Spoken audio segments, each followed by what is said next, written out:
Hi అండి, శుభోదయం. ఇప్పుడు మీరు చూస్తున్నది మల్లెంట్లు. యాక్చువల్గా మల్లె అంట్లు కడతారు, కానీ చాలా ఈజీగా మనకి మల్లె ముదురు కాళ్ళు తీసుకుని మనం గుచ్చితే ఖచ్చితంగా చిగుళ్ళు వస్తాయి. అయితే దీనికి రెమెడీస్ పాటించాల్సి వస్తుంది. మామూలుగా మనం మల్లెంటిని జిగురు మట్టి అలాంటి వాటిల్లో పెడితే అవి కుళ్ళిపోవడానికి ఆస్కారం ఉంటుంది, ఎందుకంటే తడి ఎక్కువగా ఉండకూడదు.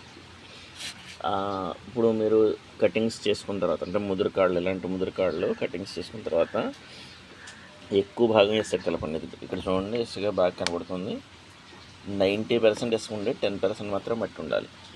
అలా మీరు ఇసుకని కలుపుకొని మిక్స్డ్ చేసుకుని ఒక బెడ్ ఏర్పాటు చేసుకుని, అంటే ఒక కుండీలో ఏర్పాటు చేసుకుని, తర్వాత కనుక మీరు దాంట్లో ఈ ముదిరికాళ్ళు గుచ్చి, దీనికి ముఖ్యంగా వెలుతురు తగలకూడదు. మీరు పూర్తిగా కవర్తో చుట్టేయాలి, లేదా ఒక క్లాత్ లాంటిది ఏదన్నా ఈ చిగుళ్ళకి అయితే తగలకుండా మూత వేయాలి. మీరు క్లాత్ వేస్తే ఏమవుతుందంటే అంటుమే పడిపోతుంది, చిగురు రావడానికి కొంచెం కష్టం అవుతుంది. అదే కొంచెం స్టిఫ్గా ఉండే కవర్లు ఉన్నాయనుకోండి, ఈ చుట్టూరా కట్టేసి ఒక తాడు కట్టేసేయండి. అలాగే దీన్ని నీడలో ఉంచాలి, ఎండలో ఉంచకూడదు. చాలామంది పొరపాటు ఏం చేస్తారంటే ఎండలో పెట్టేస్తారు. ఆ వేడిని గ్రహించి కూడా మొక్క ఎండిపోవడానికి, చనిపోవడానికి కారణం అవుతుంది. మీరు చల్లటి ప్రదేశంలో పెట్టండి, అదేవిధంగా నీడలో పెట్టండి. ఖచ్చితంగా ఏదైనా కట్టండి, క్లాత్ లాంటిది కానీ లేదా స్టిఫ్గా ఉన్న కవర్ కానీ కట్టండి. కడితే ఖచ్చితంగా మీకు 5-6 రోజుల్లోనే ఇలా చిగుళ్ళు వస్తాయి. ఇవి పాతి మేము ఇంచుమించుగా వారం అయినంతే.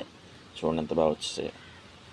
ముఖ్యంగా ఇంకో విషయం, మీరు కటింగ్ చేసిన తర్వాత దానికి ఉన్న ఆకులన్నీ తీసేయాలి. మీరు ఇలాంటి కాండం మాత్రమే పాతాలి, అంటే ఏ చిగుళ్ళు లేని, ఆకులు లేని కాడ ఒక్కటే పాతాలి. మీరు అలా ఆకులించినా కూడా మొక్క చనిపోవడానికి ఆస్కారం ఉంటుంది. ఈ విషయం కావాలంటే మీరు నర్సరీ వాళ్ళు వీడియోలు పెడతారు చూడండి, వాటిల్లో కూడా వాళ్ళు ఏం చేస్తారంటే పూర్తిగా ఆకుల్ని కటింగ్ చేసి ఓన్లీ కాడ ఒకటే పెడతారు. మీరు ఇలా పెట్టిన తర్వాత చిగుళ్ళు వచ్చేసాయి కదా, తీయకండి దయచేసి. ఖచ్చితంగా ఇది ఇలా 4 రోజులు ఉండాలి. 30 రోజులు దాటిన తర్వాత మాత్రమే వేళ్ళు మనకి చక్కగా పడతాయి. మీరు ఇప్పుడు తీసేనుకోండి, చాలా లేత వేళ్ళు, అంటే ఒక 1/4 ఇంచు కూడా ఉండమంట వేళ్ళు. అలా ఉండడం వల్ల ఏమవుతాయంటే రీపోటింగ్ చేసినప్పుడు చనిపోతాయి ఖచ్చితంగా. అందుచేత 4 రోజులు ఉన్న తర్వాత కొంచెం వేళ్ళు వస్తాయి. తల్లి మట్టితో సహా తీయండి. ఎప్పుడు రీపోటింగ్ చేసినప్పుడు తల్లి మట్టి చాలా ఇంపార్టెంట్. అంటే ఆ వేళ్ళు చుట్టూ ఉన్న మట్టి ఇంపార్టెంట్.